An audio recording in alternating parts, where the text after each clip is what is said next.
Hello दोस्तों, आज हमारा फोटोशॉप क्लास का तीसरा दिन है और आज हम शेप टूल जो इससे पहले पढ़े थे उसके प्रॉपर्टीज आज पढ़ेंगे। तो चलिए हम स्क्रीन पे चलते हैं और देखते हैं शेप टूल के प्रॉपर्टीज।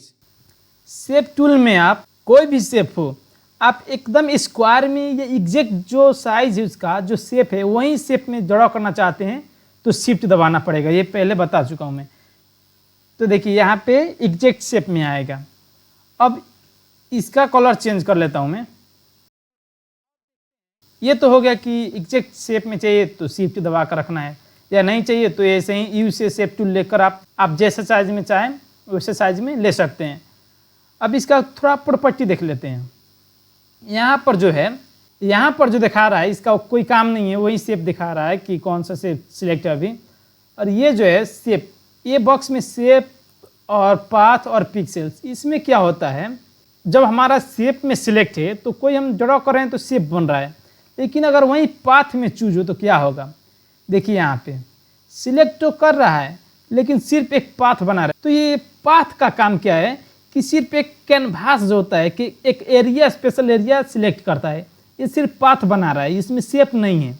ये जो एक रास्ता है वही रास्ता बना दे रहा है। ये पिक्सल जो है, पिक्सल भी शेप ही है लेकिन ये कस्टम है, इसमें स्ट्रोक वगैरह आप नहीं लगा सकते हैं। जैसे कि मैं यहाँ पे कलर चेंज करके इसे ड्रॉ करता हूँ तो देखिए यहाँ पे ये शेप तो ड्रॉ होगा लेकिन इसमें स्ट्रोक वगैरह का ऑप्शन यहाँ पे नहीं शो हो रहा है। तो इसे बाद में देखेंगे कि स्ट्रोक वगैरह कैसे कोई शेप में लगाया जाता है, लेकिन इतना समझिए पिक्सल भी एक शेप ही ड्रॉ करके देता है। यहाँ पे जो पिक्सल ऑप्शन है शेप ही ड्रॉ करके देता है, लेकिन यहाँ पे वो स्ट्रोक ऑप्शन नहीं है। जैसे कि यहाँ पे शेप में ऑप्शन है, यहाँ पे स्ट्रोक, यहाँ पर शेप में जो स्ट्रोक ऑप्शन है पिक्सल में नहीं रहता है, पिक्सल से हट जाता है। तो मेनली पिक्सल का काम एक शेप ड्रॉ ही करना है लेकिन स्ट्रोक वगैरह नहीं होता है। ये है फिल कलर। फिल कलर में क्या होता है, अगर आपको जो शेप है वो किस कलर में ड्रॉ करना चाहते हैं, जैसे कि मैं यहाँ पे ग्रीन चूज कर लेता हूँ तो यहाँ पे एक बार क्लिक करेंगे तो ये ओपन हो जाएगा। आप ग्रीन चूज करिए, रेड चूज करिए, कोई भी अपना आवश्यकता अनुसार चूज कर सकते हैं। अगर आपको शेप में कलर नहीं चाहिए, सिर्फ पाथ चाहिए तो आप यहाँ से भी नो कलर कर सकते हैं या यहाँ से ब्लैक कर सकते हैं। और यहाँ से ग्रेडियंट का भी एक फुल क्लास होगा। ग्रेडियंट भी बहुत ज़रूरी चीज़ है तो हम ग्रेडियंट पे भी खुलकर चर्चा करेंगे। अभी इतना समझते हैं कि यहाँ से भी आप ग्रेडियंट ले सकते हैं। यहाँ से टेक्सचर या पैटर्न जो होता है यहाँ से ले सकते हैं। और ये मोर कलर जो है अपना अनुसार अपना कस्टम कलर का कोड यहाँ से रख के ले सकते हैं। आप यहाँ से चूज भी कर सकते हैं तो आप यहाँ से ले सकते हैं। यहाँ पे ऑलरेडी डिजाइन किया हुआ भी कलर है, यहाँ से भी चूज कर सकते हैं। और यहाँ जैसे जरे करेंगे वैसे ही एक वही कलर में शेप आ जाएगा। दूसरा है स्ट्रोक। स्ट्रोक क्या है, देखिए स्ट्रोक को हम बारीकी से समझेंगे। इससे पहले हम इसे डिलीट कर लेते हैं। तो डिलीट करने का वहीं सिलेक्ट करिए और डिलीट बटन दबाइए। चलिए अब स्ट्रोक समझते हैं। पहले एक शेप ले लेते हैं हम। तो ये है हमारा शेप। देखिए स्ट्रोक क्या है, जो हमारा शेप है उस शेप का बॉर्डर कैसा रहेगा वही स्ट्रोक होता है। जैसे कि यहाँ पे कोई बॉर्डर नहीं है, मैं अगर साइड में क्लिक करूँ तो यहाँ पे कोई बॉर्डर नहीं है। वहीं अगर इस शेप में मुझे बॉर्डर चाहिए तो स्ट्रोक लगाना होगा। जैसे कि यहाँ पर नॉन है, यहाँ पे जो कटिस है इसका मतलब यहाँ पे नॉन किया गया है स्ट्रोक। अगर यही ऑन कर दूँ मैं, मान लीजिए कि मैं यहाँ पे रेड ले लेता हूँ तो यहाँ पे रेड कलर का स्ट्रोक लग गया। और इसका बाद में यहाँ पे कलर भी आप चेंज कर सकते हैं। मेनली वही है कि यहाँ से आप ग्रेडियंट भी ले सकते हैं, कलर का वही फीचर्स है। आप ये समझिए कि स्ट्रोक यहाँ ऑप्शन है, यहाँ पे आके आप ऑन कर सकते हैं। नहीं चाहिए तो यहाँ से आप ऑफ भी कर सकते हैं। तो हम लोग को अभी समझना है तो इसे ऑन कर लेते हैं। तो ये वाला कलर हम ले लेते हैं। अब देखिए यहाँ पर जब आप एरो लेकर आएंगे तो आपका जो माउस का कर्सर है वो चेंज हो रहा है। इसका मतलब ये है कि जो स्ट्रोक है उसका साइज बढ़ाना है। तो हम देखिए बढ़ा देते हैं इसका साइज, तो ये से हो रहा है। आप छोटा करेंगे तो छोटा भी हो जाएगा। ये हुआ स्ट्रोक का कलर। और ये जो है साइज, आप साइज यहाँ से भी आके कस्टम बढ़ा सकते हैं या आप यहाँ से भी इसे बढ़ा सकते हैं। लेफ्ट क्लिक करके आप यहाँ से भी बढ़ा सकते हैं। और ये जो है यही स्टाइल बताता है कि आपका जो स्ट्रोक है कैसे स्टाइल में चाहिए, डॉट डॉट चाहिए या सर्कल में चाहिए या लाइन चाहिए, आप यहाँ से चूज कर सकते हैं। जैसे कि मुझे अगर लाइन में चाहिए तो यहाँ से चूज करूँगा, एक लाइन में आ जाएगा। अगर मुझे डॉट डॉट में चाहिए तो यहाँ चूज करूँगा। अगर एक सर्कल में चाहिए मुझे, सर्कल सर्कल बन के हो, तो यहाँ से चूज करूँगा। ये तो हुआ स्टाइल का बात। अब आप अपना स्टाइल अनुसार यहाँ चूज कर सकते हैं। यहाँ पे दिखा रहा है अलाइन। अलाइन क्या है, यहाँ पे अभी देख रहे हैं, मैं जूम कर लेता हूँ इसे मैं जूम कर लेता हूँ। देखिए जूम करने के लिए ऑल्ट दबाकर माउस का जो व्हील है आगाड़ी की तरफ ले जाएंगे तो जूम इन होगा और पछाड़ी की तरफ ले जाएंगे तो जूम आउट होगा। तो आप ऐसे जूम इन जूम आउट कर सकते हैं। और एक और ऑप्शन है आपके पास, यहाँ पर जूम ऑप्शन है, यहाँ पर आके आप कुछ एरिया ऐसे जूम कर सकते हैं। तो आप ऐसे जूम ऑप्शन से भी यहाँ पर भी क्लिक करके आप, इसका शॉर्टकट की है जेड, यहाँ से भी आप जूम इन जूम आउट कर सकते हैं। तो चलिए हम इसे समझते हैं। ये जो शेप है, शेप के अंदर में ये डॉट डॉट है, लेकिन मैं चाहता हूँ जो शेप बना है उसके बाहर हो, यहाँ पर ये शेप दिखाई दे। तो इसके लिए क्या करूँगा, मैं यहाँ पे जाऊँगा, अलाइन पे जाऊँगा और सबसे लास्ट वाला जो ऑप्शन है ये बाहर कर देने वाला ऑप्शन है। तो देखिए शेप भीतर है लेकिन स्ट्रोक बाहर है। और एक और ऑप्शन होता है कि आधा शेप में हो और आधा बाहर हो, वो भी आप यहाँ से बीच का जो ऑप्शन था वो चूज करके आप कर सकते हैं। जो स्ट्रोक है सेंटर में रहे, आधा बाहर आधा भीतर, तो आप यहाँ से भी ले सकते हैं। तो आपको कैसा अच्छा लगता है आप अपने आवश्यकता अनुसार चूज कर सकते हैं। दूसरा है कैप्स। कैप्स क्या होता है, अगर आपको सीधा पाथ में चाहिए तो आप यहाँ से चूज करके भी आप सीधा पाथ कर सकते हैं। देखिए सीधा पाथ में हो गया। लेकिन आप अगर स्क्वायर में dot dot dot dot square में चाहते हैं तो आप यहाँ से चूज कर सकते हैं। तो स्क्वायर स्क्वायर में डॉट डॉट देके स्ट्रोक बन गया। तो ऐसा ही देखिए हर एक जगह ऐसा ही है, स्क्वायर स्क्वायर में डॉट डॉट देकर एक स्ट्रोक बन गया। तो मेनली यही है कि जब ऊपर वाला करेंगे तो लाइन, और बीच के करेंगे तो सर्कल, और नीचे करेंगे तो स्क्वायर। आप छेड़खानी जितना करेंगे उतने प्रैक्टिस से पता चलते जाएगा किससे क्या हो रहा है। तो आप यहाँ कर्नर जो है, कर्नर इसके लिए हम यहाँ पे स्मूथ ले लेते हैं।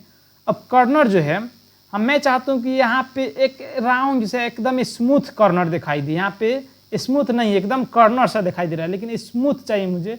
तो मैं यहाँ पे क्या करूँगा, ये सेकेंड वाला ऑप्शन चूज करूँगा। तो दिखाई दे रहा होगा यहाँ पे स्मूथ हो गया, यहाँ पे कॉर्नर दिखाई ही नहीं दे रहा है, स्मूथ हो गया।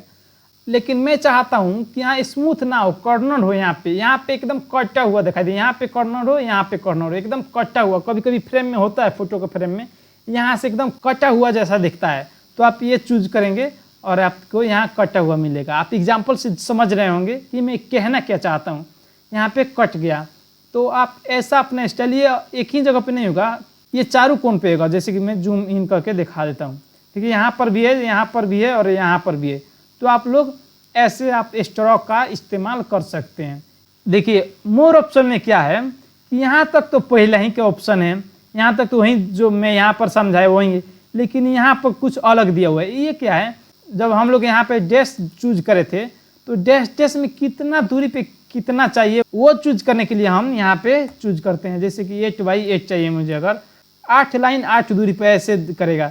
जैसे कि मुझे और छोटा छोटा चाहिए, दो दूरी पे 2 शेप चाहिए मुझे, तो 2x2 कर दूंगा। तो आप अपना आवश्यकता अनुसार यहाँ से छोटा बड़ा कर सकते हैं। तो गैप कितना का देना है, कितना शेप का गैप देना है और कितना शेप वहाँ पे डैश होता है वो देना है। आप यहाँ से इसका वैल्यू रख सकते हैं और ओके करते ही वो फाइनल हो जाएगा। ये है विड्थ और ये है हाइट। विड्थ आप चौड़ा करना चाहते हैं शेप का तो आप यहाँ से विड्थ बढ़ा सकते हैं। जैसे कि यहाँ पे आप यहाँ पे कस्टम वैल्यूज रख के भी बढ़ा सकते हैं, लेकिन मुझे ये अच्छा लगता है कि यहाँ पर लाइए, लेफ्ट क्लिक करके आप ऐसे डायरेक्ट करिए तो अपना बढ़ा देगा। यहाँ पे हॉरिजॉन्टली भी आप मूव कर सकते हैं। छोटा चाहिए तो लेफ्ट में ले जाइए, बड़ा चाहिए तो राइट में ले जाइए। दूसरा मेन ऑप्शन है यहाँ पर है, ये ऑप्शन देखिए, इसे हम सीखते हैं थोड़ा। इसे मैं डिलीट कर दूं पहले।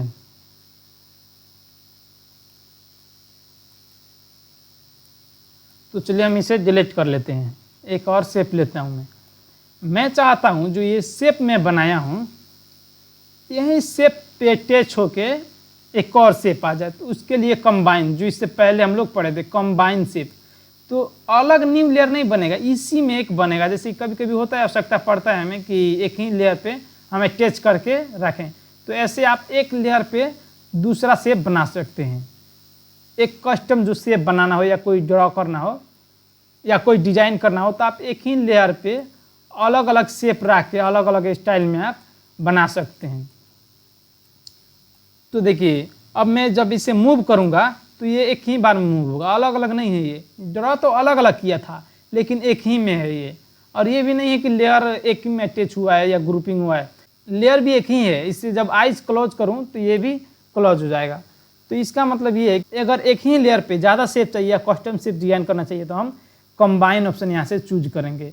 लेकिन मैं चाहता हूँ कि यहाँ पे इसे डिलीट कर लेते हैं, लेकिन मैं चाहता हूँ यहाँ पे शेप ड्रा किया हुआ हूँ मैं, अब मैं चाहता हूँ यहाँ पे कुछ गैप कर दूँ, यहाँ पे मैं इस जगह का शेप में हटा दूँ। तो इसके लिए सब्ट्रैक्ट ऑप्शन यहाँ पे सिलेक्ट करेंगे, सब्ट्रैक्ट फ्रंट शेप। तो इससे क्या होगा कि जब मैं यहाँ पे ड्रा करूँगा तो ये माइनस कर देगा, जहाँ तक मैं ड्रा करूँगा वो माइनस करके दिखाएगा। देखिए माइनस कर दिया इसे, अगर इधर से भी करूँ तो इधर से भी माइनस करेगा, जहाँ जहाँ से आप करेंगे वहाँ से माइनस कर देगा। तो होता है कभी कभी आवश्यकता पड़ता है, जब लोगो वगैरह डिजाइन करेंगे तो ऐसा आवश्यकता पड़ता है, तो आप ऐसे भी डिजाइन कर सकते हैं। तो ये सब्ट्रैक्ट ऑप्शन। ठीक है, दूसरा है इंटरसेप्ट। मैं चाहता हूँ कि मैं एक शेप बनाया हूँ, तो मैं चाहता हूँ कि यहाँ पर जब मैं ड्रा करूँ तो यहाँ पर जब इंटरसेक्ट हो तो वो रहे, बाकी सब डिलीट हो जाए। तो इसके लिए मैं इंटरसेप्ट ऑप्शन चूज करूँगा। इंटरसेक्ट में क्या कर सकते हैं आप, यहाँ से सिलेक्ट करके जैसे ही छोड़ेंगे तो जो बीच में इंटरसेक्ट हुआ था, बीच में अटैच हुआ था जो, वो रहेगा, बाकी सब डिलीट हो जाएगा। तो इंटरसेक्ट का काम क्या है कि एक दूसरे के इंटरसेक्ट भाग को रखना, बाकी सब डिलीट कर देना। आप एक और ऑब्जेक्ट ड्रा करके देखते हैं, जैसे कि शेप है। मैं चाहता हूं कि यहाँ पर भी एक ओवल ड्रा करूं और जो इंटरसेक्ट हो वो रहे, बाकी सब डिलीट हो जाए। तो मैं क्या करूँगा, यहाँ पे इंटरसेक्ट ऑप्शन चूज करके यहाँ पे फिर ड्रा करूँगा। तो देखिए दोनों के बीच में जो है वो बच गया, बाकी ऊपर और नीचे डिलीट हो गया। तो आप इंटरसेक्ट करके आप कस्टम शेप वगैरह बना सकते हैं। वैसे ही है एक ऑप्शन और, यहाँ पर है एक्सक्लूड ओवरलैपिंग। जहाँ पर ओवरलैप होगा वो डिलीट कर देगा। जैसे कि मैं यहाँ पे शेप लिया, अब मैं चाहता हूँ इसके बीच में गैप करूँ। अब यहाँ पे डायरेक्ट करते ही देखिए बीच का जो भाग है खत्म हो जाएगा, ऊपर रहेगा नीचे रहेगा। तो आप ऐसे कस्टम शेप भी डिजाइन कर सकते हैं अपने आवश्यकता अनुसार।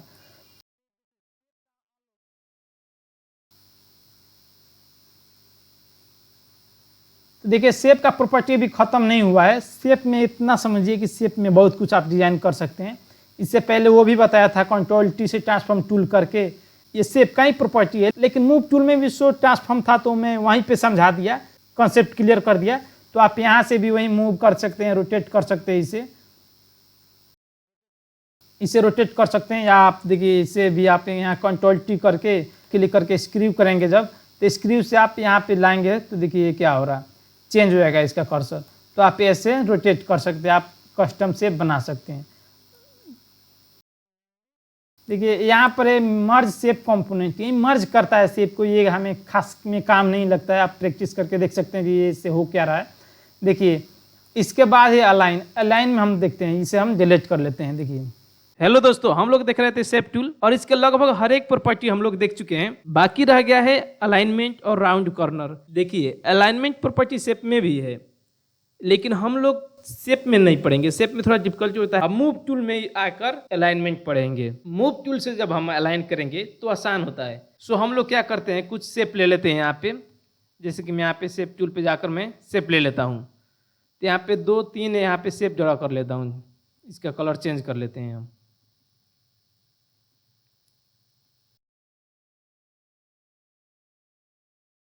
देखिए ग्राफिक डिजाइनिंग में अलाइनमेंट भी बहुत ज़रूरी होता है।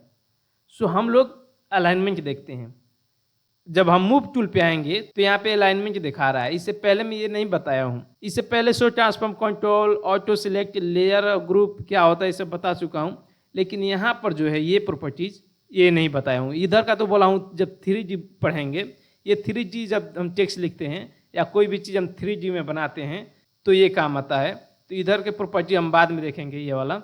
अभी हम ये देख रहे हैं कि जो अलाइनमेंट है ये कैसे काम करता है। देखिए अभी डीएक्टिव है। एक्टिव करने के लिए यहाँ पर जाके 3 डॉट जो दिया है, यहाँ पर जाके कैनवास करना पड़ेगा। यहाँ पे सिलेक्शन है, यहाँ पे कैनवास करते ही ये एक्टिव हो जाएगा। और देखिए यहाँ पे ऊपर वाला जो है एक्टिव हो चुका है और नीचे वाला एक्टिव नहीं हुआ। इससे भी हम जानेंगे क्यों। ये जो शेप है मैं चाहता हूँ एकदम लेफ्ट साइड में जाके अलाइन हो जाए। तो यहाँ पे क्लिक करके यहाँ पे लेफ्ट अलाइन कर दूंगा, तो देखिए लेफ्ट साइड में चला जाएगा। मैं चाहता हूँ लेफ्ट साइड के टॉप में रहे, तो यहाँ पे टॉप पे क्लिक करूंगा तो यहाँ टॉप पे चला जाएगा। देखिए ये जो येलो शेप है, इससे हम लोग चाहते हैं कि लेफ्ट और राइट में दोनों में इक्वल डिस्टेंस रहे। तो लेफ्ट और राइट के अलाइन के लिए आप यहाँ से क्लिक कर सकते हैं। और एक बात, टॉप और बटन जो ऊपर और नीचे होता है उसमें अलाइन करना चाहते हैं तो आप यहाँ से अलाइन कर सकते हैं। आप यहाँ पे भी छेड़खानी करके समझ सकते हैं कि किस ऑप्शन से क्या हो रहा है। तो देखिए ये जो लास्ट वाला इसे हम देखते हैं राइट साइड में मूव करके। तो राइट साइड में मूव करने के लिए सिर्फ यहाँ पे क्लिक कर दीजिए, मूव हो जाएगा। अब आप बटन में चाहते हैं तो यहाँ पे क्लिक कर सकते हैं, या टॉप में चाहते हैं तो यहाँ पे क्लिक कर सकते हैं। इतना तो समझ में आ रहा होगा। यहाँ पे 3 ये है और 3 ये है। उसके बाद एक और यहाँ पर है, एक और यहाँ पर है। ये शो नहीं हो रहा है। शो कब होगा? जब यहाँ पे हम 2-3 और शेप ले लेंगे। जैसे कि ये शेप है, अब मैं चाहता हूँ इसे सिलेक्ट कर लेता हूँ पहले। तो सिलेक्ट कर लिया मैं। अब देखिए यहाँ पे लाइन जो है ये एक्टिव हो गया है। अब इसका मेन मकसद क्या है? जो शुरू का और जो लास्ट का है जहाँ है वहीं रहेगा, जो बीच का है ना वो अलाइन करेगा। जैसे कि मैं यहाँ पे जब क्लिक करूँ तो बीच में इन लोगों को बीच में जो डिस्टेंस है यहाँ पे ज़्यादा है और यहाँ पर कम है, तो इन्हें अलाइन करेगा। यहाँ पे इक्वल डिस्टेंस देगा। देखिए तीनों शेप सिलेक्ट करना होगा, जितना भी शेप हो उसे सिलेक्ट करना होगा, तब ये काम करेगा। देखिए यहाँ पे ऐसे करते हैं। तो देखिए ये लास्ट वाला जो है लेफ्ट और राइट में दोनों वहीं का वहीं है। तो आप लेफ्ट और राइट दोनों अलाइन करके तब बीच वाला अलाइन करेंगे तो अच्छा होगा। तो देखिए बीच में हुआ क्या, ये तो वहीं का वहीं है। बीच वाला अपने इक्वल डिस्टेंस में, दोनों शेप के इक्वल डिस्टेंस में आ गया। अब एक Ctrl+T से मैं ट्रांसफॉर्म करके इसे रोटेट करता हूँ। यहाँ पे रोटेट कर लेते हैं। इससे पहले तो यहाँ पे लेफ्ट और राइट में लाइन हो रहा था, अब यहाँ पे ऊपर या नीचे लाइन होगा। जैसे कि इसे अनसेलेक्ट पहले कर लेते हैं और इसे बिगाड़ देते हैं। यहाँ पर एक है और एक यहाँ पर। मैं चाहता हूँ कि यहाँ पर ज़्यादा दूरी पर है और यहाँ पर कम दूरी पे, और ये जो बीच का शेप है इक्वल डिस्टेंस में रहे। तो इक्वल के लिए आप इसे सिलेक्ट करके आप यहाँ पे जब क्लिक करेंगे तो इक्वल इक्वल में डिस्ट्रीब्यूट कर देगा। यहाँ पे 3 ही शेप नहीं काम करेगा, और भी शेप काम करेगा। जितना भी आप चाहें ले सकते हैं। जैसे कि इसे डिलीट करके हम कुछ और शेप लेते हैं।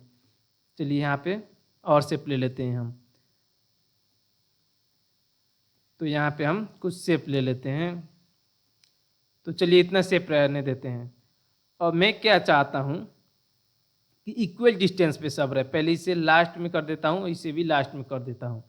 अब जो बीच का जो शेप है कहीं पे ज़्यादा डिस्टेंस कहीं पे कम डिस्टेंस है, और ये सब इक्वल हम रखना चाहते हैं। तो इसे सिलेक्ट करके हम इसे अलाइन कर देंगे। तो देखिए इक्वल डिस्टेंस में डिस्ट्रीब्यूट हो गया। अब आप ऐसे ही जो ये ऊपर और नीचे वाला जो टॉप और बॉटम का जो ऑप्शन है इससे भी आप वही कर सकते हैं। वर्टिकली ले आकर आप इसे इक्वल डिस्टेंस में रख सकते हैं। देखिए यहाँ तक तो अलाइन कॉन्सेप्ट क्लियर हो चुका होगा। अब चलते हैं इसके और थोड़ा प्रॉपर्टीज में। इसे डिलीट कर लेते हैं और एक जगह पे और प्रॉपर्टीज आ रहा होगा शेप के।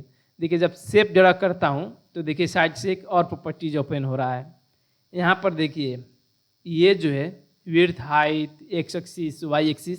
तो आप ये काम आप यहाँ से मूव टूल से भी कर सकते हैं। मूव टूल सिलेक्ट करके आप यहाँ से मूव कर सकते हैं, बड़ा छोटा कर सकते हैं। आपको स्पेशल साइज पे मूव करना है या बड़ा छोटा करना है तो आप यहाँ से कर सकते हैं, या डायरेक्ट यहाँ पे लेफ्ट क्लिक करके आप जिधर चाहें बढ़ा सकते हैं, घटा सकते हैं। आप एक्स एक्सिस में मूव करना चाहें तो एक्स एक्सिस में करें, वाई एक्सिस में मूव करना चाहें तो वाई एक्सिस में करें। ये जो है कलर का ऑप्शन है। इसमें जो शेप में फील है कलर, वो कलर कैसा चाहिए आपको, red, blue, green, gradient, texture क्या है, आप यहाँ से चूज कर सकते हैं। आप यहाँ पे पैटर्न पे जाएंगे तो कुछ पैटर्न लगा सकते हैं, यहाँ पे ग्रेडियंट लगा सकते हैं।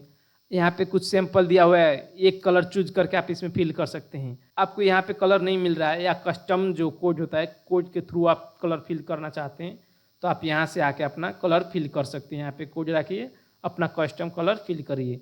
वैसे तो मैं यहाँ से चूज कर लेता हूँ बताने के लिए। देखिए कलर चेंज हो गया। आप यहाँ से भी अपना कलर चूज कर सकते हैं, डार्क रेड, डार्क ब्लू, अब जैसा चाहिए वैसा चूज करके यहाँ से ओके करेंगे तो यहाँ पे फिल हो जाएगा। तो ये कलर फिल हो गया। दूसरा है स्ट्रोक। स्ट्रोक इससे पहले हम देख चुके हैं। यहाँ पर भी कलर और स्ट्रोक है। ये भी स्ट्रोक वही है जो आप पहले देखे हैं, तो मैं यहाँ तक रहने देता हूँ। ये भी कॉर्नर का लाइन पहले देख चुके हैं हम लोग। रह गया है ये क्या काम करता है, देखिए इसका नीचे वाला जो है कंबाइन, सब्सट्रैक्ट, ऐड, तो ये सब हम पहले पढ़ चुके हैं शेप टूल में, तो हम इसे रहने देते हैं। हम मेनली ये देखते हैं। देखिए कभी कभी क्या होता है, एक कॉर्नर पे राउंड चाहिए होता है, एकदम सॉफ्ट चाहिए होता है, और कॉर्नर के आवश्यकता नहीं पड़ता है या ऐसे ही रहने देते हैं। तो हम इस अवस्था में या चारों कॉर्नर के राउंड बनाना है तो हम इस अवस्था में ये प्रॉपर्टीज यूज करते हैं। वैसे तो लेटेस्ट वाला में अपडेट होकर यहीं पे डायरेक्ट ऑप्शन दे रहा है, यहाँ पे डॉट डॉट दे रहा है। आप लोग फोटोशॉप 2023 या 24 चला रहे हैं तो पता होगा यहाँ पे डॉट डॉट दे रहा है। तो ऐसे थोड़ा बहुत अपडेट होता रहता है, तो आप लोग यहाँ से करिए। अगर आपका पुराना फोटोशॉप चला रहे हैं तो यहाँ से करिए, तो आप अगर नया फोटोशॉप चला रहे हैं तो यहाँ से डॉट जो देता है वहाँ से ड्रैग करके आप कॉर्नर को राउंड बना सकते हैं। वैसे नया वाला फोटोशॉप में क्या अपडेट है और पुराने वाले में क्या कमजोरी था, ऐसे बताते रहूँगा मैं, तो कोई कन्फ्यूजन नहीं होने वाला है आप लोगों को, क्योंकि ज़्यादा कुछ चेंज नहीं होता है, थोड़ा बहुत चेंज होता है, लेकिन वो मैं कवर कर देता हूँ। तो आप लोगों को टेंशन लेने की ज़रूरत नहीं है कि ये छूट गया वो छूट गया, क्योंकि ऑल ओवर में कंसेप्ट क्लियर करते चलता हूँ और क्या मिसिंग है क्या ऐड है वो बताते चलता हूँ। यहाँ पर लिंक का ऑप्शन है, लिंक जब करेंगे हम तो चारों कॉर्नर जो है एक ही साथ राउंड होगा। देखिए जब यहाँ पे मैं माउस लेकर आता हूँ तो हैंड का कर्सर जो है चेंज हो गया। अब यहाँ पे लेफ्ट क्लिक करके मैं इसे ड्रैग करूँ तो देखिए चारों तरफ से चेंज हो रहा है। अगर मुझे एक कस्टम एरिया पे चाहिए, इसे हम 0 कर लेते हैं। अब मुझे यहाँ पर सिर्फ चाहिए तो इसे अनलिंक करके मैं सिर्फ ये कॉर्नर को राउंड करूँगा, तो देखिए ये कॉर्नर सिर्फ राउंड होगा। अगर मुझे ये वाला चाहिए तो मैं ये वाला करूँगा। तो आप कौन कॉर्नर को राउंड बनाना चाहते हैं, आप अपना आवश्यकता अनुसार यहाँ से राउंड बना सकते हैं। आप यहाँ से कस्टम वैल्यू भी रख सकते हैं, 50, 10, 20, अब जितना रखें वो अनुसार आप काम कर सकते हैं। तो यहाँ पे 50 रखते हैं, थोड़ा राउंड बना दिया, तो ये अपने वैल्यू अनुसार ये राउंड बनाता जाता है। तो आप अपना आवश्यकता अनुसार यहाँ से लेफ्ट क्लिक करके आप ड्रैग करके छोटा या बड़ा कर सकते हैं। हमें ये बहुत जगहों पे आवश्यकता पड़ता है, कभी राउंड बनाना पड़ता है, कुछ शेप में डिजाइन देना होता है, तो हमें आवश्यकता पड़ता है, तो हम लोग इसे यूज करके स्टाइल देते हैं। दोस्तों ये तीसरा क्लास और इससे पहले वाला दूसरा क्लास दोनों एक ही वीडियो है। ये वीडियो जो है कुछ लंबा हो गया था, तो मैं सोचा कि इसे छोटा छोटा बना के रिपोस्ट करता हूँ, तो आप लोग को समझने में भी आसानी होगा और ज़्यादा बोरिंग भी क्लास नहीं होगा। लंबा हो जाएगा तो फिर बोरिंग लगेगा, इसीलिए मैं सेपरेट करके पोस्ट किया हूँ। तो इस क्लास में हम लोग ऑल ओवर शेप टूल का प्रॉपर्टीज देखे हैं और मुझे लगता है कि ये क्लास भी आप लोगों को समझ में आया होगा। आप लोग जब क्लास अटेंड करते हैं तो आप लोग को मन में कुछ कन्फ्यूजन होता होगा या कुछ क्वेश्चन होता होगा कि ये कैसे करते हैं वो कैसे करते हैं, आपने ये बताया तो नहीं समझ में आया। तो आप लोग कमेंट जब करेंगे तो मुझे पता चलेगा कि एक्चुअली मुझे क्या चीज़ और डिटेल में समझाना है, और उसके आधार पे मैं और डिटेल में समझाऊंगा और समझाने की कोशिश करूंगा, पर्सनली गाइड करूंगा, कमेंट के रिप्लाई दूंगा। तो आप लोग को कन्फ्यूजन कोई भी हो आप लोग डायरेक्ट कमेंट करिए और मुझसे डायरेक्ट कॉन्वर्सेशन करिए। आप कोई भी सवाल अपने मन में मत रखिए, पूछ लीजिए, वहाँ पे कमेंट सेक्शन जो दिया है उसे इस्तेमाल करिए। आज के लिए इतना ही, मिलते हैं फिर अगले वीडियो में।